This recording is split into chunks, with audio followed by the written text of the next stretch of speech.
Hello? Oh, hello there. I'm trying to get some information about what the official IDF policy is regarding children going to school during curfew in Hebron. From which newspaper? I'm a filmmaker from London. Filmmaker from London. 1 second, okay? Thank you.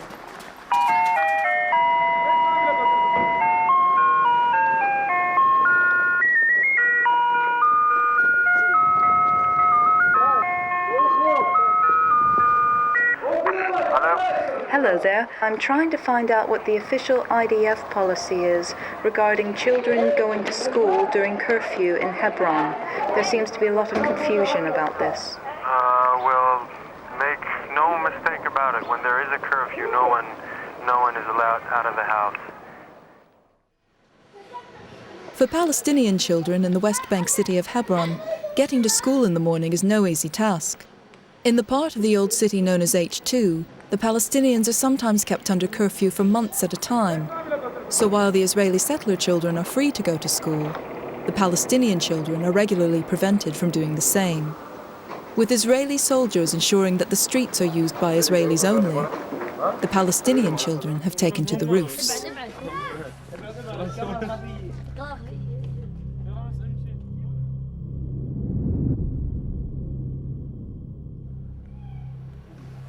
Every morning, the children of the old city have to scrabble across the roofs in order to get to school.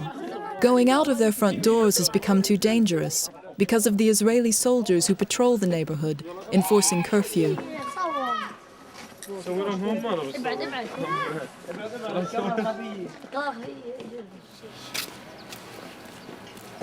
Many people use this ladder, of course, to go up the roof because it's low. They do not want to be seen by soldiers, so as not to be stopped. So we are going this way.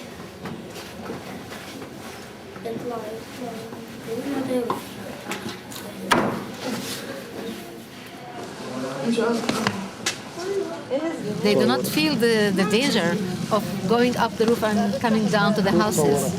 And they got used to it. Even when they close their eyes, they can go up and down.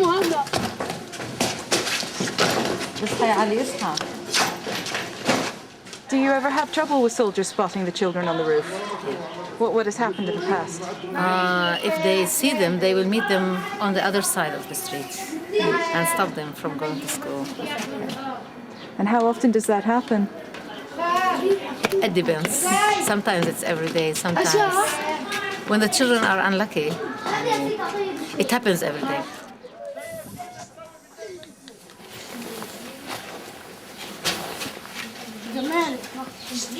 Now we are getting our children ready from 7 or even before 7. Their school starts at 8, but they make the children go out as soon as possible to avoid the soldiers seeing them. Because after 7:30, the soldiers start to come at the checkpoints or at the places where the children go. So they're having to get up really early just to try and miss the soldiers? Yeah. Are the children getting very tired? Are the mothers getting very tired? The mothers and the children. انت دايما متاخر على حالي يلا انت كبيره احول برا لا ياسين لو تشوفي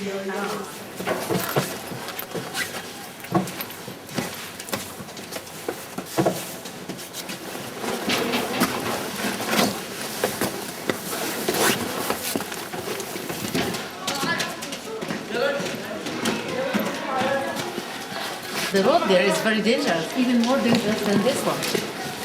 Eventually, the children do have to risk the soldiers on the roads if they're to make it to their schools, which are dotted around the area surrounding the old city itself.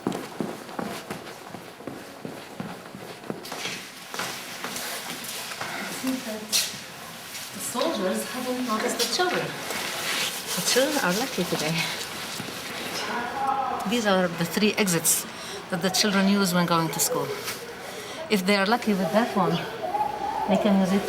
If lucky with this, they can use it. And if not, the only option they have is the 3rd one. There are about 50 children who use my house as a crossing way to go to their school. It's only opposite my house. The school is there. And many times the soldiers harass the children, prevent them from going, and beat them. It's not an easy thing to do. ما فيش جيش بيوقف لهم وممنوع يعدوا ويرجعوا على البيت ومش عارف ايش.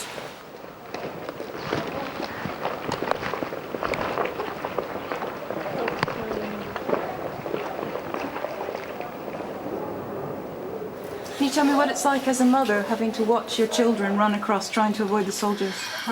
الصبح لما بيروحوا من باب الزاوية So worrying.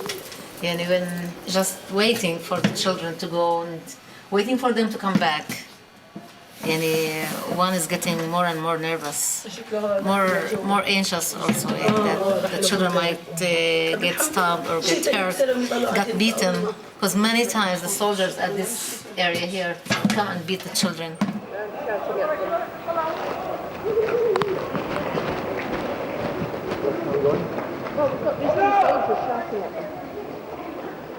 If there is information of terror infrastructure inside a city, a village, anywhere, we will impose a curfew and we will operate in order to dismantle this terrorism infrastructure. So a curfew will be imposed, and the unfortunate thing is that children will not go to school.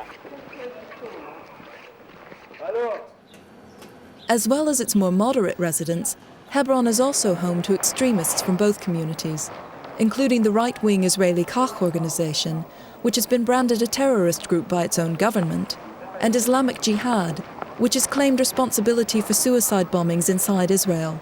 From the killing of 29 Palestinians in Hebron's Ibrahimi Mosque by an Israeli settler in 1994, to the more recent killing of 12 Israeli soldiers and security guards by Palestinian gunmen in November 2002, both communities have suffered, but only the Palestinians are under curfew.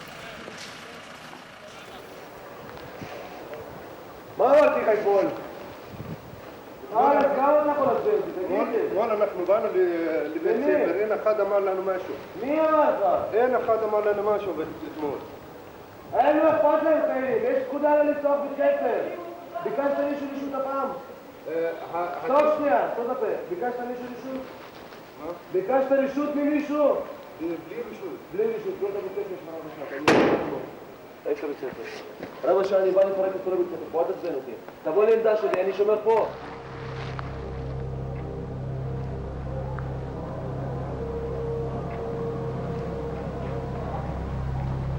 אמרתי לך שלשום, תבוא אליי, תגיד לי.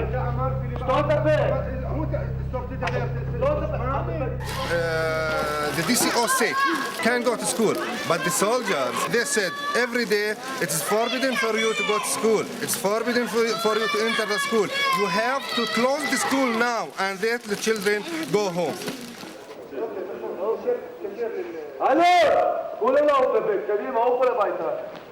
The District Coordinating Office, or DCO, is part of the civilian administration for Hebron.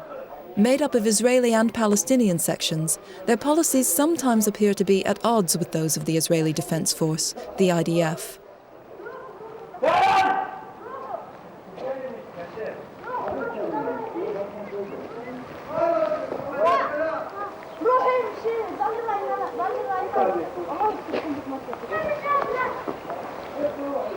Taxi there, taxi. Why can't they go to school? فيش مدرسة، وانت كمان جوا فيش مدرسة. فيش مدرسة. There is today because the other children are in school. The other children are in school. Why can't this go? My soldiers are not enough. No. Sorry, I don't understand. Some of the confusion that's been occurring in Hebron comes because the DCO said that the school children were to be allowed to go to school even though curfew was on. And there is confusion among the soldiers as to whether or not they should be letting the children through.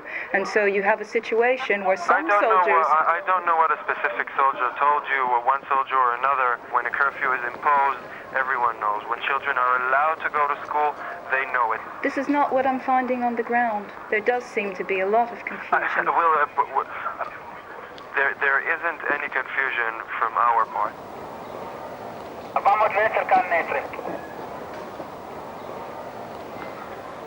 The one soldier who's from Ukraine wanted to let them go to school. The thing is, they have to be accountable to their supervisor, and they have to explain why they let the kids go through.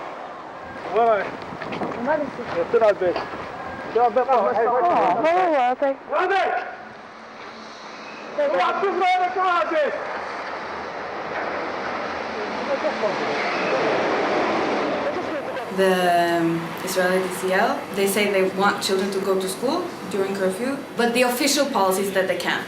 But sometimes the brigade is flexible and they let the children go through. But you never really know. The thing is, you can't tell whether on each day whether the kids are allowed to go to school or not. Why can't the children go to school? I'm seeing the soldier. I'm just doing my job. Do what he says. No.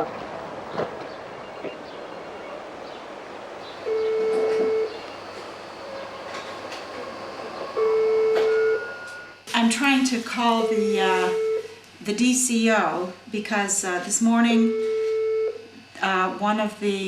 some of the commanders were saying that children could not go to school, and the DCO has told us that children are supposed to be allowed to go to school. So I'm calling to clarify that so that we can hold people accountable when children are turned away at gunpoint from going to their schools.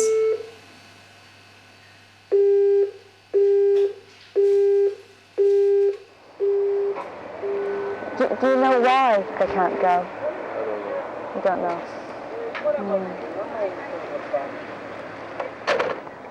I spent over 2 weeks trying to get clarification about the policy from the civilian administration, which oversees the DCO. No one was prepared to make a statement. United Nations charters say all children are allowed to go to school. Not in a curfew. There is a curfew. No, that's not the case. Can we see an order to that effect? A piece of paper? There's a police officer here who explains to you there is a curfew. He's the law here. That's not the same as an order. What we can do is make a complaint to Israelis that we know who talk to people in the Knesset, and they can talk with many Israelis, because I know most Israelis do not want children kept from school. תבדוק לגבי זה, האם באמת יש הסדר כזה שילדים יכולים לצאת מצד טיפ עם הצבא או משהו?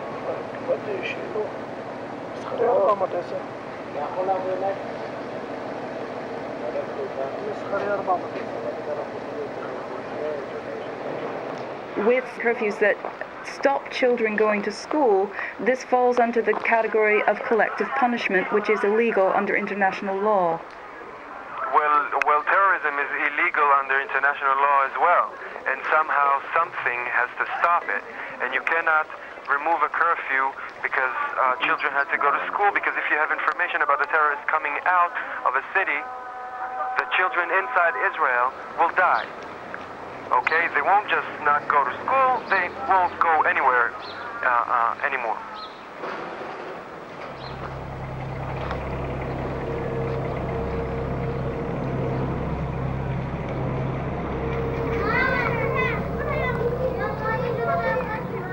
I feel very strongly that every child here has a right to go to school, as in fact every child in the world has a right to an education. And these children are prevented by soldiers.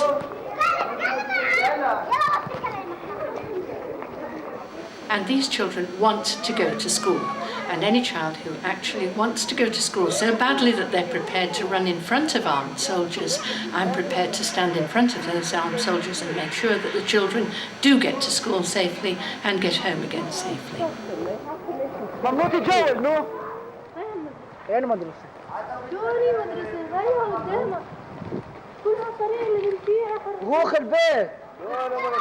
The DCO has given permission for them to go to school. They should go to school.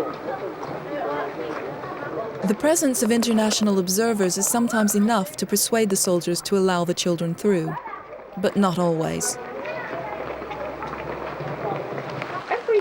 he says the school is closed, but they are open. The DCO says it is okay.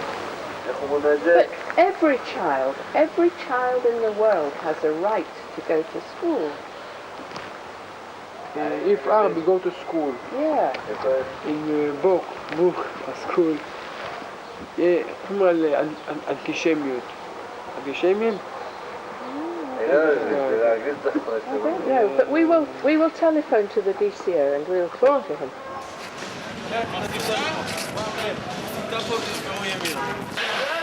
When the Israeli army decides to enforce a curfew, extensive use of tear gas, percussion grenades and rubber bullets puts the whole community, including the young children, at risk. We have reports on children being hit by rubber-coated bullets, by being sent to hospital because of the tear gas. They have been beaten, and the tear gas has been thrown towards the schools. And also, of course, the children are afraid because they never know what's going to happen to them.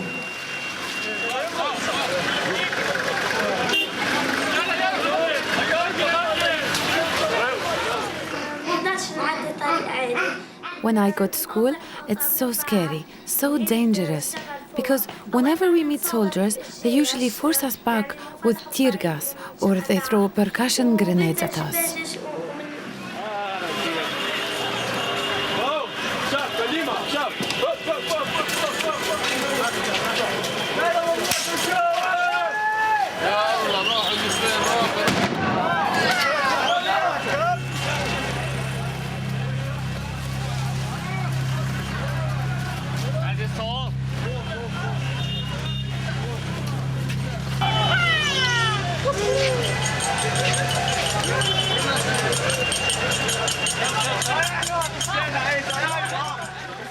The school is open, but I'm scared to go to school in case they're rioting in the street. They'll attack me, and I won't be able to come home.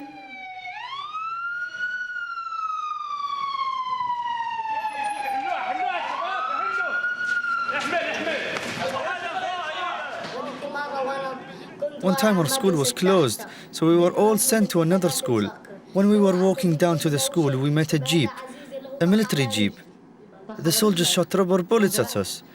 They hit my boots, and it ripped my boots.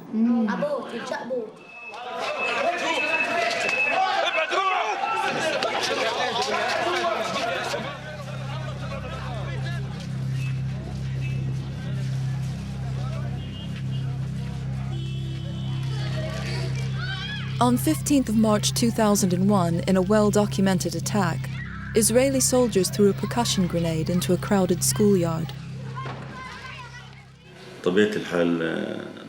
After the third class, the children had a break outside. There were between 500 and 550 children out in the playground with their teachers. All of a sudden, a military patrol was passing by and they threw a burning bomb at the children. At that time, 7 children were hurt. They got burns on different parts of their bodies and they were taken to hospital. Can you tell me the sort of injuries that children are coming in with? They have been beaten by soldiers, Israeli soldiers and settlers. Most of them is limb fractures, fracture of the hand and or the legs. This is the most frequent.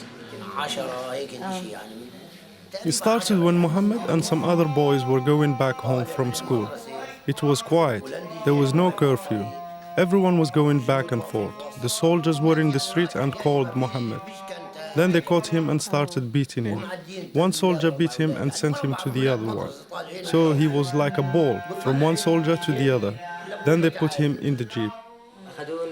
After they drove me around for a while, they took me back to the school. They tied my hands behind my back and blindfolded me and started beating me.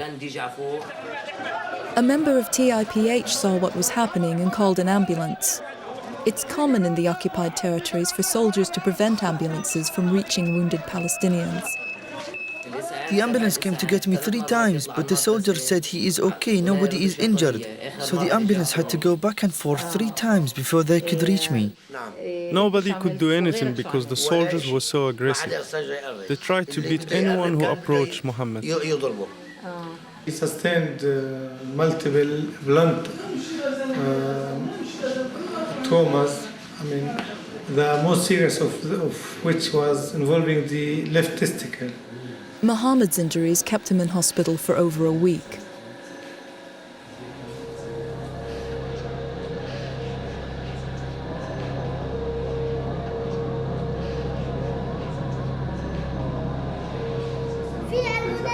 Inside their classrooms, they suffer from shooting, especially in the last 2 years. They do not feel secure, and when any person do not feel secure, his life is not a true life. When the children in the school, his mind not inside, his mind outside. His mind outside. Why? Because of the soldiers around the school. He thinking about what will happen now. When I leave the school, what will happen with the soldiers? When I come tomorrow, what will happen? This is the ideas in the minds of the children, not what will take in the class. According to UNICEF, scores on final exams in the main subject areas have fallen, in part due to the psychological effects of violence and the disruptions that keep teachers and students from reaching classrooms. Passing grades in Arabic fell from 71% in 2000 to 38% in 2001. Mathematics dropped from 54% to 26% in the same period.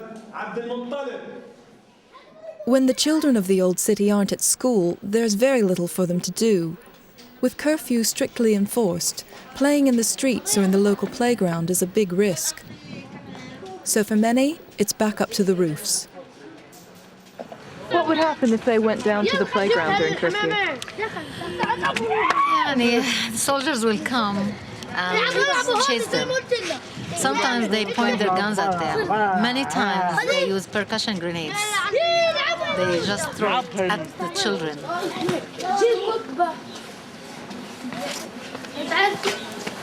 The children are now more violent than before, and when dealing with each other, they are not as patient as they used to be. When they want anything, when a child wants something from the other, and the other child does not give it to him, then he beats him to get it.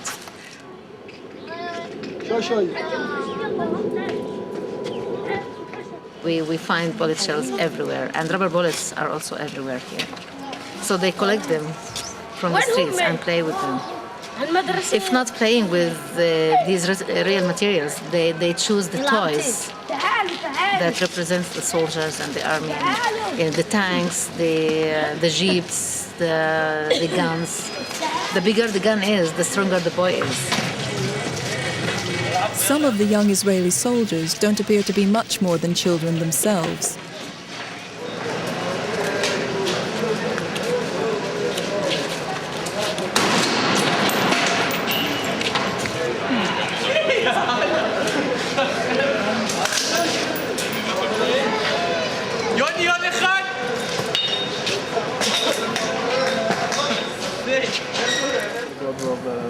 During the first term of the 2002-2003 school year, more than 226,000 children and over 9,300 teachers in the occupied territories were unable to reach their regular classrooms.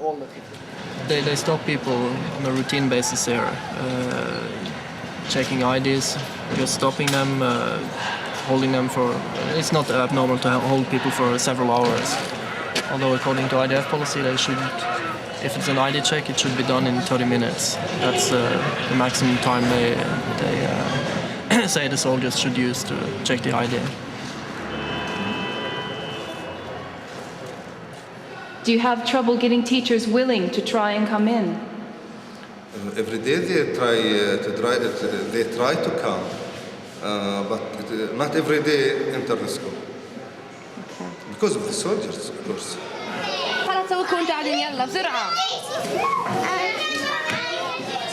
Their teacher is absent, so we have to put two classes together in order to get lessons. You know that it's difficult for the children to for example, alphabets, mathematics, and so on. So we have to do our best in order to continue the education.